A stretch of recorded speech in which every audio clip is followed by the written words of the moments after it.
Eh ang sagot niya, saka na kasi hindi daw siya nagpa-practice mag-swimming, baka daw malunod siya sa baha.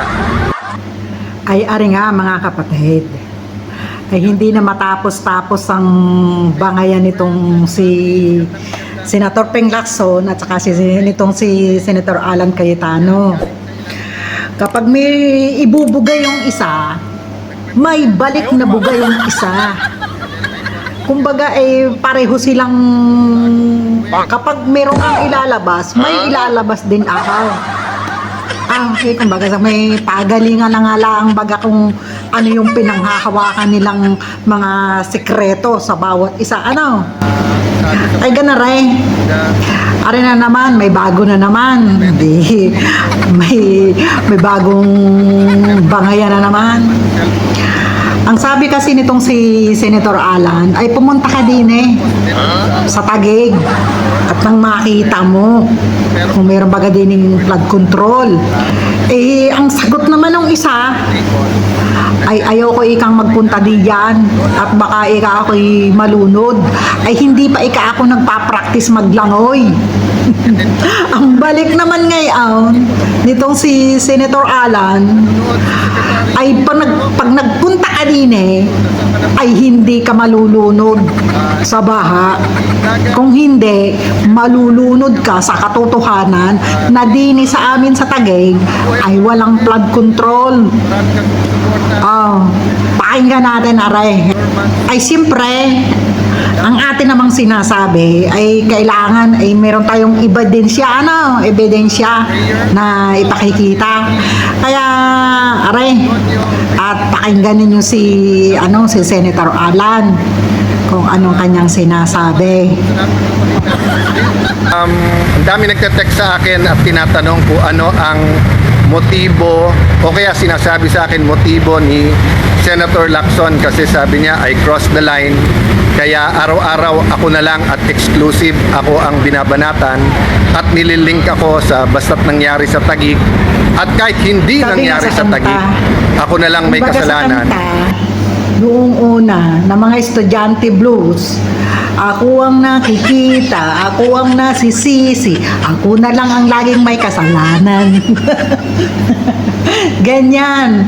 Pulutan ngayon ni Senator Ping Lacson, si Senator Alan. Alam nyo naman since May 11, alam nyo naman yung mga motibo kung whether it's to destroy, distract, may importante tayong ongoing na impeachment na kailangan kulang tayo lahat. May mga investigations, napaka-importante po na mag-focus din tayo sa ating ekonomiya. Napakamahal ng kuryente, mga bilihin tumataas. So I won't point fingers to everyone. I'll just focus on what I can do to help.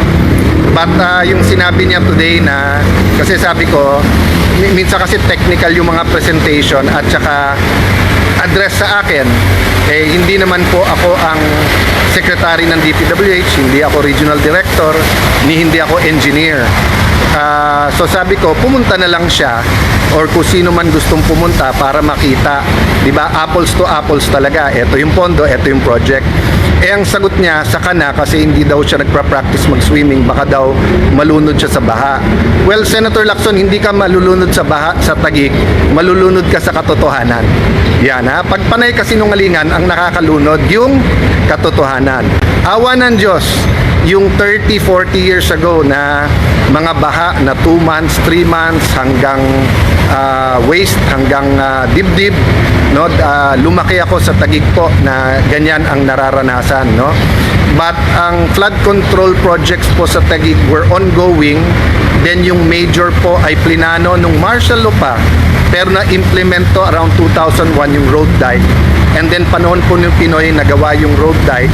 And then yung expansion ng road dike na pinipintasan nila ngayon na sinasabing flood control for reclamation, yan po ay during Duterte time. At nung inumpisahan pa nga yan, iba pa yung congressman namin. But the point is, hindi ka malulunod sa baha dito. I mean, barring 10 days of... Baka ayaw mong punta ni Senator Ping. Kasi ang alam niya siguro yung kasinungalingan. Ngayon, kapag siya nagpunta, baka malunod siya sa katotohanan. Kaya kung ikaw ay ayaw mo talaga ng katotohanan, ay nako, ay huwag na huwag kang pupunta. At baka nga ikaw ay malunod. Rain or an extraordinary rainfall na may mabara kasi kahit pa paano compared to the other Metro Manila cities, flash flood or certain areas na lang po. Pero siyempre, kung ang ulan naman talaga ay non-stop, tapos halimbawa araw-araw, ay hindi imposible talaga magbaha doon. Dahil ang Maynila ay sabi ng nanay ko ay yan daw ay dati ay dagat, ay yan daw ay tanabunan laang ng lupa. Kaya kumbaga sa ay kaunting ulan ay di nagbabaha. But I continue to invite everyone, see the beauty of Taguig. Nagpaganda po nito, unang-una ang Panginoon. Pangalawa po, business leaders, community leaders, religious leaders. Of course, Lani played a big role of bringing Pero kayo guys, kung ako sa inyo, ay di, kumbaga sa para mapatunayan din ninyo sa sarili ninyo, ay di, bisitahin din yung ang Taguig. Hindi lang itong si Senator Ping Lacson, para mapatunayan ninyo kung totoo ba kung hindi. Ay kung isa lamang kasi ang magsasabi na meron diyang ghost project na bumabaha diyan, ay siyempre ay ano yun, pwede siyang magkaroon ng haka-haka. Eh ngayon, kung maraming kayo na nagpupunta dyan sa Taguig at marami kayong magiging saksi na talagang walang ghost project dyan, pero may nakita ako dyan na, na video sa Taguig. Gusto ko yun.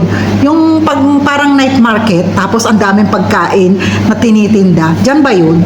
Hindi ko sure, pero gusto kong pumunta doon. Nakapunta na din ako doon, pero dumaan lang kami kasi yung pinsan ko dyan nakatira sa Taguig. Pero dumaan na ako doon sa Taguig, kaya parang maganda din naman. Kaya kasi isang lang naman yung napuntahan ko, isang lugar lang. Pero sana mapuntahan ko yung lugar na yun. Maganda. Nakikita ko lang siya sa vlog. community leaders, religious leaders. Of course, Lani played a big role of bringing everyone together. Moral uprightness, moral recovery program, tamang values is a big part of it. And alam to ni Senator Lacson, maraming side stories. So, ayoko pong madamay-damay. Medyo tumatahimik sa Senado, medyo we're getting buckle down to work. Maraming dapat i-focus, pero yun nga, isa lang ang gusto niya i-focus. Wala naman po tayong magagawa doon. Kung hindi, as he does his worst, we will do our best. As he spreads lies, we will spread truth. Having said that, panahon na ilahat. After the Kasi kaya sang napupuna ko ngayon, ha? Sa Senado, kapag member ka ng minority, parang gumagawa sila ng paraan para mawala yung focus mo ba doon sa impeachment. Like yung nangyayari ngayon na kakasuhan itong si Senator Loren Legarda. 'Di ba dati nasa majority si Loren Legarda, tapos lumipat siya sa minority.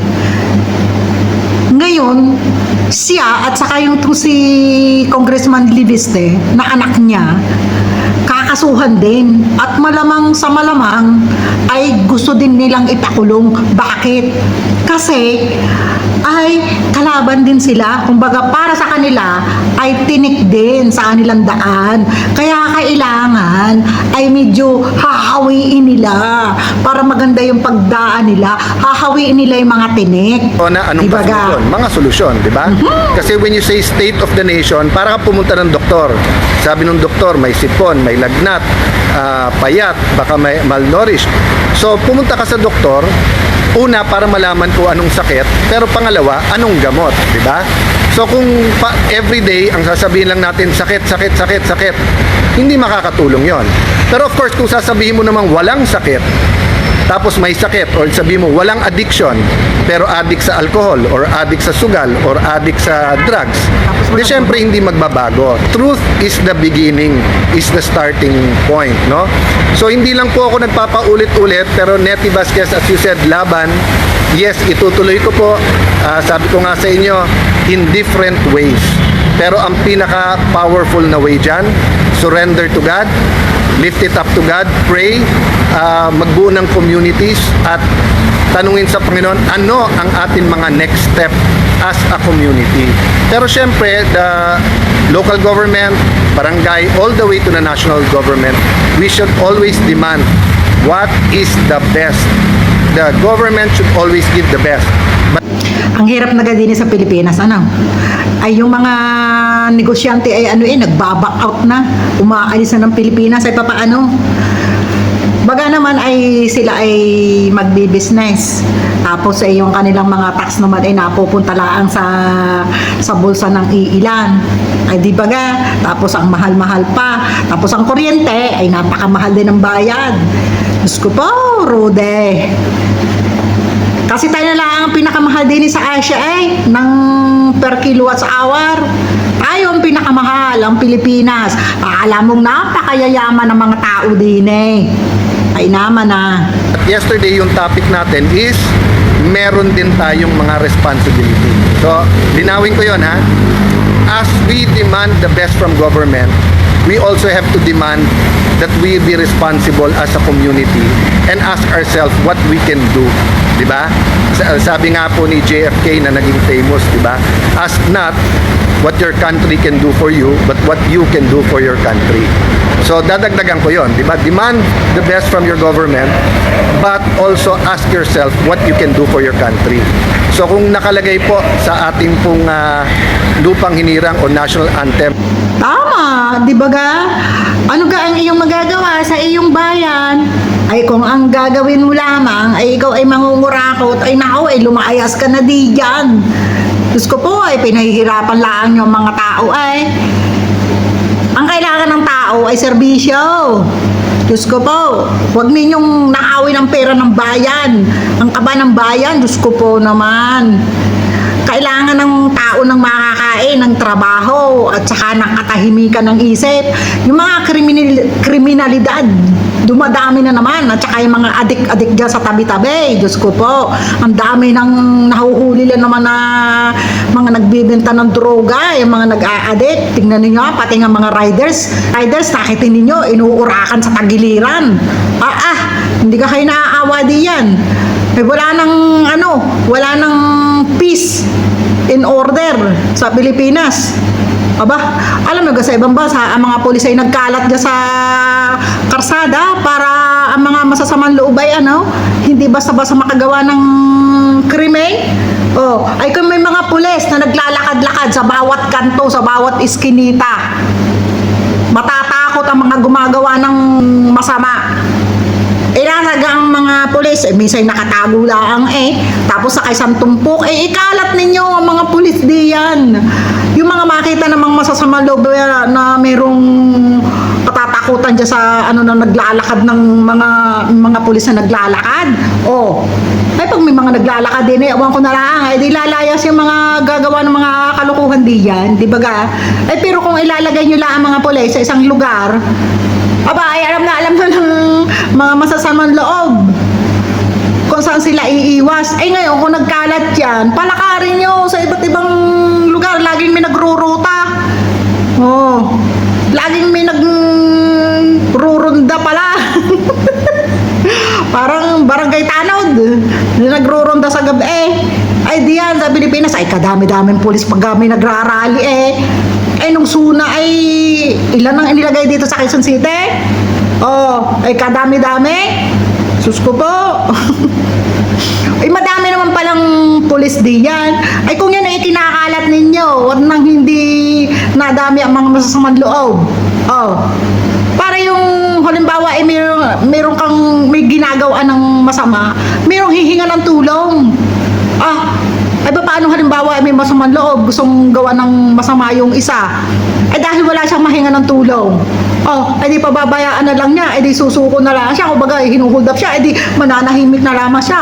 Ngayon kung meron diyang pulis, di matatakot-takot yung gagawa ng katarantaduhang at lalakas naman ang loob ng mga tao na maglakad-lakad din dahil naakala nila na sila ay ligtas, di ba ga? May magpuproteksyon sa kanila. Diyos ko po naman. Sige, tuloy mo nga. Senator Ala, at ako hina-high blood din kinakanta natin ang mamatay ng dahil sa'yo. So that means we should be ready to give our life. So yes, handa tayo sa mga kaso. Kung talagang ikukulong nila, ikukulong. But that doesn't mean we will volunteer. Siyempre, Mamatay ng ilalaban dahil natin yung sa'yo. katotohanan. Opo. So God bless you guys. Tuloy-tuloy yung prayers. Mga Spend time with the Lord kurakot, today. saka karakot. Thank you very much sa lahat sa Sabi- inyo sa encouragement. Sabi ay ano Blessed daw, Sunday po. yun daw sa awit ng pambansang awit ng Pilipinas, ang mamatay ng dahil sa iyo. Iba na ngayon. Yung mga kurakot, iba na yon. Kapag sila ay nangungurakot, ang kanilang moto ngayon, nabubuhay ng dahil sa'yo.